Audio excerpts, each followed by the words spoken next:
Hi friends, Nasheman stories with RJ Seema Verma में मैं सीमा आप सभी का एक बार फिर से बहुत बहुत स्वागत करती हूँ। देखिए, वक्त ने हमें एक बार फिर मौका दिया है एक बहुत खूबसूरत हसीन मुलाकात करने का, और ये मैं आ गई आपसे मिलने।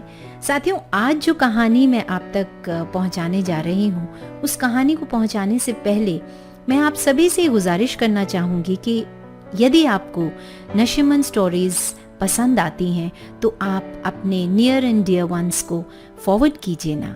जितने भी आपके कॉन्टैक्ट्स हैं उन्हें फॉरवर्ड कीजिए। हो सकता है किसी न किसी कहानी से कोई ना कोई प्रेरणा ले ले, हो सकता है कि किसी का माइंडसेट चेंज हो जाए।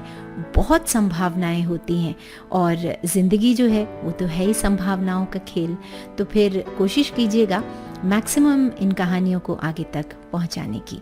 तो मैं बात कर रही थी आज की कहानी की। साथियों, ये कहानी हमारे देश के दक्षिण भाग की सच्ची कहानी है। एक फैक्ट्री में रघु नाम का क्लर्क काम करता था। 2 बेटों और पत्नी के साथ जीवन कठिनाइयों से मगर सुकून से गुजर रहा था। एक रोज शाम के समय जब रघु फैक्ट्री से घर लौटा तो तबीयत थोड़ी सी खराब उसकी लगी। पत्नी ने पूछा भी, लेकिन रघु ने आई गई कर दी। पत्नी ने रात के खाने के लिए भी आवाज लगाई, मगर उसने खाना खाने से भी इनकार कर दिया। 2 छोटे बच्चे, इतने छोटे कि वो पता ही नहीं लगा पा रहे थे कि ये हो क्या रहा है। पापा की तबीयत जो है वो खराब है नहीं है, कुछ पता नहीं चल रहा था उन्हें। वैसे तो साथियों, सूरज नया दिन नई उम्मीदें लेकर आता है हर किसी की जिंदगी में, पर लक्ष्मी और उसके बेटों के जीवन में अगले दिन का सूरज अपने साथ अंधकार की छाया लेकर आया। लाख उठाने पर भी रघु नहीं उठा तो डॉक्टर को बुलाया गया और शक यकीन में बदल गया जब सुनने को मिला ही इज नो मोर। लक्ष्मी की आंखों के आगे अंधेरा छा गया। उसे समझ में नहीं आ रहा था कि अब वो करेगी तो क्या करेगी। 4 दिन में सभी नाते रिश्तेदार अपने अपने घर रवाना हो गए और 10 बाय 10 के छोटे से कमरे में, मैं कहूँ खोली में, लक्ष्मी रह गई अपने 2 छोटे छोटे बेटों के साथ। शिवा 7वीं क्लास में पढ़ रहा था और मुरली 4थी क्लास में। शुरू के कुछ महीने साथियों जैसे तैसे बीत गए, मगर फिर पैसे की अच्छी खासी दिक्कत होने लगी। लक्ष्मी के पास पेंशन का सहारा भी नहीं था। वो दिन भर घर में काम करती और सारी रात अकेले में सिसक सिसक कर रोती रहती। आस पड़ोस वाले कभी चावल, कभी सब्जी तो कभी चीनी यूं ही दे जाते। एक दिन बच्चों की बुआ ने आकर लक्ष्मी से कहा, भाभी ऐसे तो मुश्किल हो जाएगा, आप कहें तो अन्ना की फैक्ट्री मालिक से बात करने का, फिर आपका नौकरी के लिए। लक्ष्मी ने फैक्ट्री में काम करने से इनकार कर दिया। वो बोली, दीदी मैं सोच रही हूँ कि इडली सांभर का स्टॉल लगा लूँ घर के बाहर। फैक्ट्री में जाऊँगी तो सारा दिन ख़त्म हो जाएगा।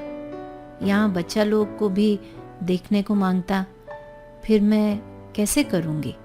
इडली सांभर से घर भी हो जाएगा, बच्चा लोग भी हो जाएगा।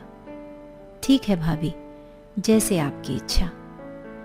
अगले ही दिन से सुबह सुबह भगवान का आशीर्वाद लेकर लक्ष्मी ने घर के बाहर टेबल लगाया और इडली सांभर बेचने के काम का श्री गणेश किया।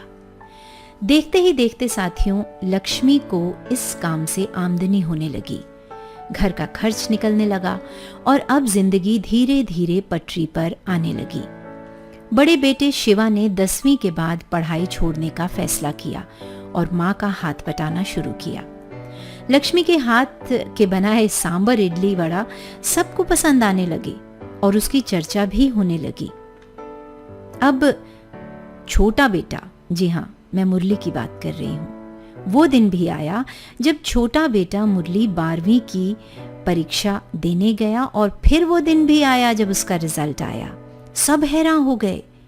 स्कूल में टॉप किया था मुरली ने। प्रिंसिपल सर ने शाबाशी देने के लिए जब मुरली से आगे की पढ़ाई के बारे में पूछा तो मुरली ने मायूस होकर कहा, sir I won't be able to study further. हमारे पास पैसा नहीं है सर। मुरली की बात सुनकर प्रिंसिपल सर के पैरों तले जमीन खिसक गई। क्या बात कर रहे हो बेटा? इतने अच्छे मार्क्स आए हैं तुम्हारे। मैं बात करता हूं तुम्हारी अम्मा से। कहना उनसे सुबह नाश्ता करने आऊंगा तुम्हारे घर।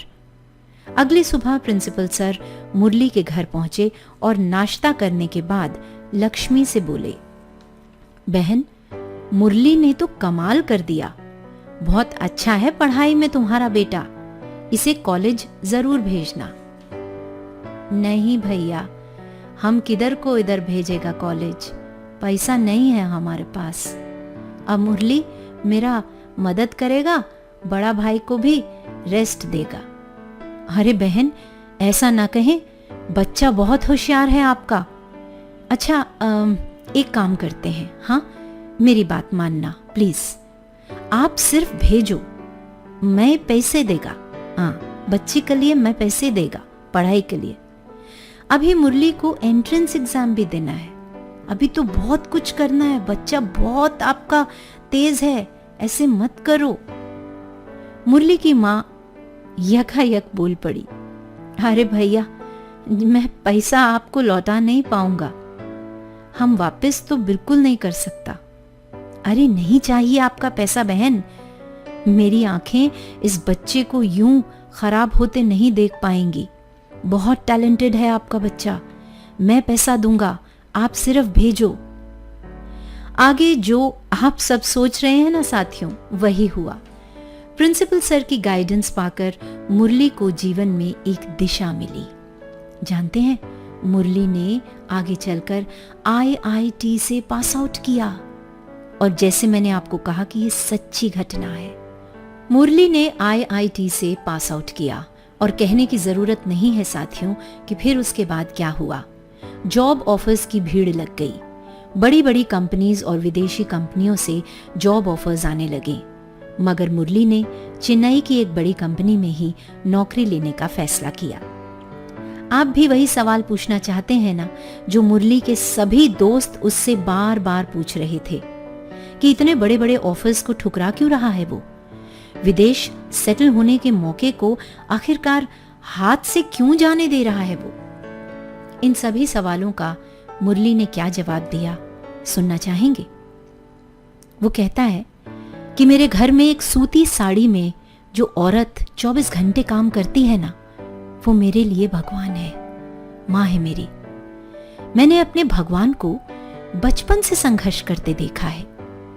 हमारे लिए हाँ और अपने लिए हर बार ना कहते हुए सुना है। उसकी मुस्कुराहट के पीछे का दर्द और थकान मैंने महसूस की है यारों। अब अपने ऐशो आराम के लिए मैं उस बरसों की थकान को कैसे भूल जाऊं? उन गलियों में मेरी माँ ने संघर्ष किया है, और जिन गलियों में मेरी माँ ने संघर्ष किया है ना, उन्हीं गलियों में मैं उसे गर्व से चलकर देखना चाहता हूं। मेरी डिग्री, मेरी क्वालिफिकेशन तो मेरी है, मुझसे वो कोई नहीं छीन सकता। मुझे कई मौके मिलेंगे यार, पर माँ को खुश करने का मौका, उसके साथ रहकर उसे खुशी देने का मौका शायद मुझे कल वक्त ना दे। साथियों, इसके आगे मैं क्या कहूं? शायद आप भी क्या कहेंगे? बस यही कि सलाम है ऐसे बच्चों को जो आज की बदलती दुनिया में भी, जिसे एक मॉडर्न दुनिया कहा जाता है, आज की इस दुनिया में भी अपने संस्कारों की अंगुली थामे हुए चल रहे हैं। देखने में वो कितने भी मॉडर्न लगें, लेकिन अगर आपके विचार ऐसे हैं तो यकीन मानिए आप बहुत खुशनसीब हैं। ये सच्ची कहानी हम सबको बहुत कुछ सिखाना चाहती है, हाँ, अगर हम सीखना चाहें तो। बस अब आपके कमेंट सेक्शन में मैसेजेस का इंतजार है मुझे। क्या कहते हैं आप? कैसा लगा इस सच्ची कहानी को सुनने के बाद?